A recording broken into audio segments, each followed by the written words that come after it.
आज पाकिस्तान के प्रमुख उर्दू अखबार जंग के दफ्तर में एक रहस्यमय खत मिला है, जिसमें कथित तौर पर अपराधी ने खुद एतराफ किया है कि उसने पाकिस्तान के 100 नाबालिग बच्चों के साथ दुष्कर्म करके उनका कत्ल किया है। यह खत दरियाए रावी के किनारे स्थित घर नंबर 16B में रहने वाले जावेद इकबाल नामी शख्स का बताया जा रहा है।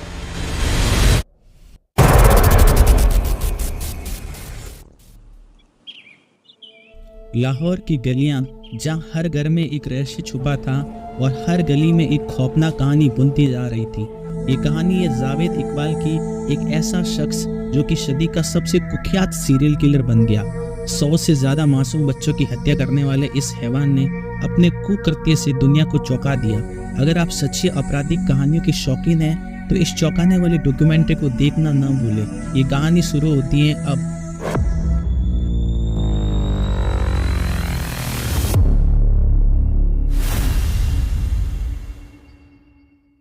वीडियो शुरू करने से पहले मैं आप लोगों को बताना चाहता हूं कि इस वीडियो में मैंने डॉक्यूमेंट्री फॉर्मेट को फॉलो किया है और इसके अनुभव को और भी ज़्यादा बेहतर बनाने के लिए एनिमेशन, बैकग्राउंड म्यूजिक और साउंड इफ़ेक्ट का पूरा ध्यान रखा गया है। इस वीडियो को बनाने के लिए मुझे पूरे 10 दिन लगे हैं। तो आप लोगों से एक विनम्र अनुरोध है कि अगर आपको ये वीडियो पसंद आता है तो प्लीज़ इसे एक लाइक ज़रूर दें और ऐसे ही डॉक्यूमेंट्रीज वीडियोस के लिए आप चैनल को सब्सक्राइब ज़रूर करें। धन्यवाद।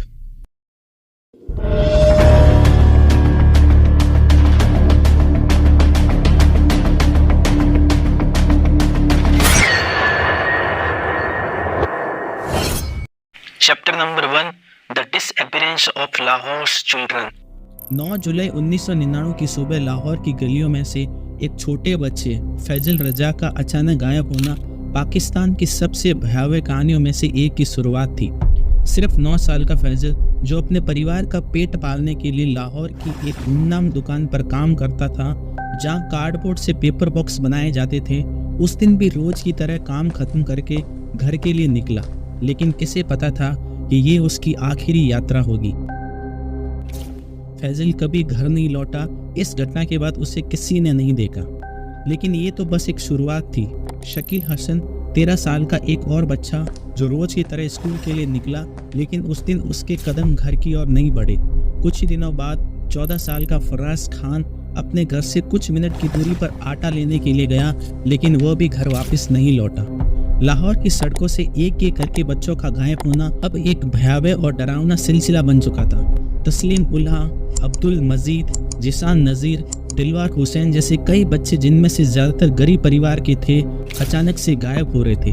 कुछ बच्चे अपने परिवार से भागकर लाहौर की घुमावदार गलियों में मजदूरी कर रहे थे, तो कुछ भिक्षा मांगकर अपना जीवन यापन कर रहे थे। अक्टूबर 1999 की एक धुंधली शाम लाहौर के मशहूर मीनार पाकिस्तान के आसपास इजाज मोहम्मद, जिसे प्यार से लोग काका कहते थे, वह अपने भाई के साथ ग्राहकों की तलाश में भटक रहा था। दोनों भाई पेशे से मसाजर थे। सिर और कंधे की मसाज देने के लिए वो ग्राहकों के घर भी जाया करते थे। दोनों शिया मुस्लिम थे और उनके टखने पर जिल मिलाते पत्थर से जड़ी एंकल ब्रेसलेट चमक रही थी। उसी समय 2 लड़के उनके पास आते हैं। वे कहते हैं कि हमारे बॉस को मसाज की जरूरत है, अगर तुम हमारे साथ उनके घर चलोगे तो तुम्हें डबल पैसा मिलेगा। काका और उसके भाई पहले भी घर घर जाकर मसाज देने के आदी थे, इसलिए उन्होंने बिना कुछ सोचे समझे वो उन दोनों लड़कों के पीछे पीछे चलने लगे। वे लाहौर की संकरी भूल भुलैया जैसी गलियों से होते हुए रावी रोड पर स्थित घर नंबर 16B तक पहुंच गए। वहां पहुंचने पर काका को अंदर जाकर बॉस से मिलने के लिए कहा गया, जबकि उसके भाई को दूसरे ग्राहक की तलाश में बाहर से ही लौटा दिया गया। दोनों ने तय किया था कि वो कुछ देर बाद मीनार पाकिस्तान पर मिलेंगे, लेकिन किस्मत को कुछ और ही मंजूर था। काका मीनार पाकिस्तान पर कभी वापस नहीं लौटा। वो रहस्यमय तरीके से गायब हो गया और उसके बारे में कोई जानकारी नहीं मिली। लाहौर के उन तंग गलियों से गूंजते हुए उस सन्नाटे ने ऐसी खौफनाक सच्चाई को जन्म दिया जो अब सामने आने वाली थी। क्या हुआ था काका के साथ? क्यों वो कभी वापस नहीं लौटा?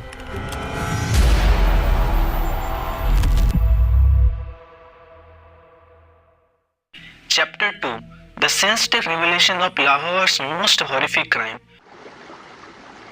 नवंबर 1999 के एक सर्द दिन जब लाहौर की पुलिस अपने रोजमर्रा के कामों में व्यस्त थी, एक ऐसा पत्र पुलिस कार्यालय में पहुंचा जिसने पूरे विभाग में हलचल मचा दी। ये पत्र डीएसपी तारिक कंबो की मेज पर रखा गया और जब उनकी नजर उस पर पड़ी तो उन्होंने अपनी चाय के साथ उसे खोलकर पढ़ना शुरू किया। उस चिट्ठी में जो लिखा हुआ था उसने लाहौर पुलिस ऑफिस में हलचल मचा दी थी। चिट्ठी के लेखक ने सनसनीखेज दावा किया कि उसने 100 भगोड़े लड़कों की हत्या की है। उस लेटर के एक कॉर्नर में लिखा हुआ था जावेद इकबाल 16B रावी रोड, वही जगह जहां पर काका को आखिरी बार देखा गया था।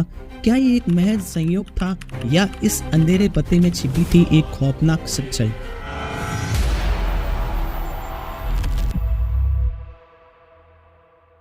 लेटर के सनसनीखेज दावे की जांच पड़ताल करने के लिए डीएसपी तारिक कंबो और उनकी टीम उस पते 16B रावी रोड पर पहुंचती है। दरवाजे को खटखटाने पर अंदर से एक आदमी दरवाजा खोलता है। एक शांत चेहरा, करीने से सवेरे हुए बाल, तराशी गई मूछें और चौकोर चश्मा और एक ग्रे रंग का स्वेटर पहने हुए एक आदमी उनको नजर आता है।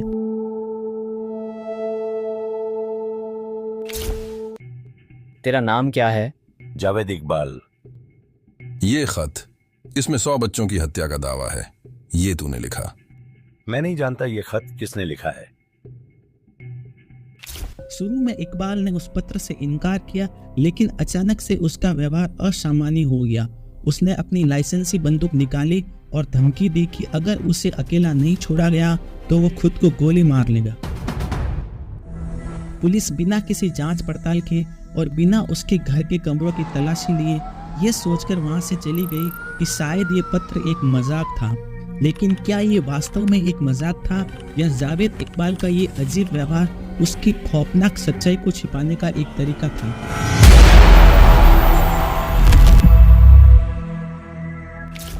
कुछ दिनों के बाद पाकिस्तान के प्रमुख उर्दू अखबार जंग के कार्यालय में एक लिफाफा पहुंचा। इस बार ये लिफाफा पहले से अधिक भयावह था। लिफाफे में वही पत्र था जिसमें 100 बच्चों की हत्या का दावा किया गया था, लेकिन इस बार उसके साथ दर्जनों लड़कों की तस्वीरें भी थी। ये भारी लिफाफा जमील चिश्ती, जो अखबार के क्राइम सेक्शन के संपादक थे, की डेस्क पर रखा गया। जब चिश्ती ने लिफाफा खोला और उसके अंदर का सामान देखा तो उनकी आंखें हैरानी से भर गई। उस पत्र में क्रूर हत्याओं का बारीकी से विवरण दिया गया था। उसमें बताया गया था कि कैसे उसने बच्चों को गला घोंटकर मारा और उसके शवों को तेजाब में घोल दिया। पत्र में उन पीड़ित बच्चों की नाम, पते, चेहरे की आकृतियां, यहाँ तक कि उनकी चप्पल का भी विस्तृत विवरण था। साथ ही उसने लिखा था कि तेजाब खरीदने में कितना खर्च आया था, शवों को भूलने में कितना टाइम लगता है और कौन लोग उनके इस घिनौने काम में उसके साथ हैं। पत्र के एक कोने पर वही नाम लिखा हुआ था, जावेद इकबाल 16B रावी रोड।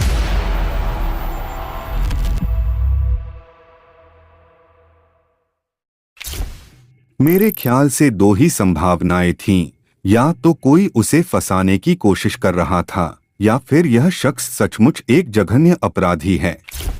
कहानी को प्रकाशित करने से पहले जमील चिश्ती और उनके साथियों के लिए ये सुनिश्चित करना जरूरी था कि उस पत्र में लिखी गई बातें सच है या नहीं। सत्य की खोज में वो सभी 16B रावी रोड के उस भयावह पते पर पहुंचे। दरवाजा ताले से बंद था। उनके सामने करीब 2 मीटर ऊंची दीवार थी, लेकिन सच्चाई तक पहुंचने की जिज्ञासा ने उन्हें वह दीवार पार करने पर मजबूर कर दिया। जब वो दीवार के पार अंदर पहुंचे तो उन्होंने जो नजारा देखा वो किसी भी इंसान के रोंगटे खड़े कर देने के लिए काफी था। अंदर का माहौल दहशत से भरा हुआ था। चारों ओर नीले रंग के प्लास्टिक के कैन बिखरे पड़े थे और कपड़े और जूते के ढेर लगे हुए थे, जैसे कि इकबाल ने अपने खत में लिखा था। एक अजीब और सड़ी हुई गंध हवा में फैली हुई थी, जिसने वहां के वातावरण को और भी खौफनाक बना दिया था। उन्होंने एक कनस्तर का ढक्कन हटाया और जो दृश्य सामने आया उसने उनकी रूह को झंझोर दिया। कनस्तर के अंदर आधे गल चुके मानव अंगों के अवशेष थे जो किसी अज्ञात तरल में तैर रहे थे।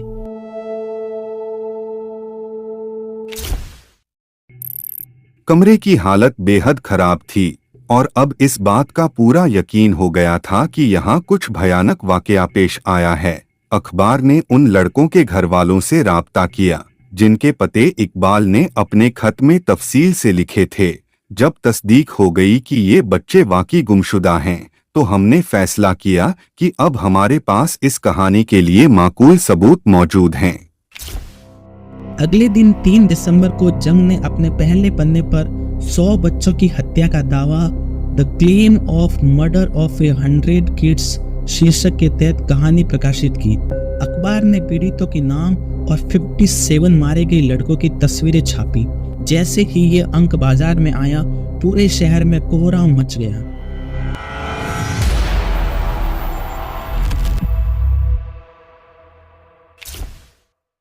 Chapter number 3, Evidence of Horror and the Pressure on Lahore Police. Javed Iqbal के घर से मिले कपड़े और जूते पुलिस स्टेशन पर पहचान के लिए लाए गए। माताएं अपनी लापता संतान के कपड़े पहचान कर बिलख पड़ी और पिता अपनी बेबसी को कोसते हुए बदला लेने की कसम खा रहे थे। पुलिस ने इकबाल के घर से जो बड़े नीले ड्रम और दर्जनों प्लास्टिक के कैन जब्त किए थे, उसमें हाइड्रोक्लोरिक और सल्फ्यूरिक एसिड का घातक मिश्रण था। उन ड्रमों के अंदर का मंजर किसी बुरे सपने से कम नहीं था। एक ड्रम में एक मानव का धड़ तैरता हुआ मिला, जबकि दूसरे ड्रम में टकने से कटे हुए 2 पैर और एक कटा हुआ कुल्ला पड़ा था। मेडिकल एग्जामिनेशन ने बताया कि शव के अंग बुरी तरह से सड़े हुए थे, लेकिन ये अनुमान लगाया जा सकता था कि ये अंग 13 से 17 साल के लड़कों के थे। एक पैर पर एक एंकल ब्रेसलेट था, ठीक वैसा ही जैसा कि काका ने उस रात पहना था जब उसे आखिरी बार जावेद इकबाल के साथ देखा गया था। इस खौफनाक मंजर ने विदेशी पत्रकारों को भी लाहौर की गलियों में खींच लिया। जैसे जैसे दुनिया की नज़र इस सनसनीखेज केस पर लगी, लाहौर पुलिस पर जावेद इकबाल को जल्दी से जल्दी गिरफ्तार करने का भारी दबाव बनने लगा। ये पाकिस्तानी पुलिस के लिए एक शर्मनाक पल था, क्योंकि कुछ रोज पहले जब जावेद इकबाल ने पहली चिट्ठी पुलिस को भेजी और डीसीपी तारिक कम्बो और उनकी टीम उनके घर पर पहुंची, तो जावेद इकबाल उस समय वहीं पर मौजूद था। फिर भी पुलिस की लापरवाही के चलते बिना किसी जांच पड़ताल की टीम वहां से वापस चली आई थी। ये बात लाहौर पुलिस को अंदर ही अंदर नोच रही थी। लाहौर का सबसे बड़ा सीरियल किलर खुली सड़कों पर आजादी से घूम रहा था और ये बात लाहौर पुलिस के लिए एक भयानक सिरदर्द बन चुकी थी।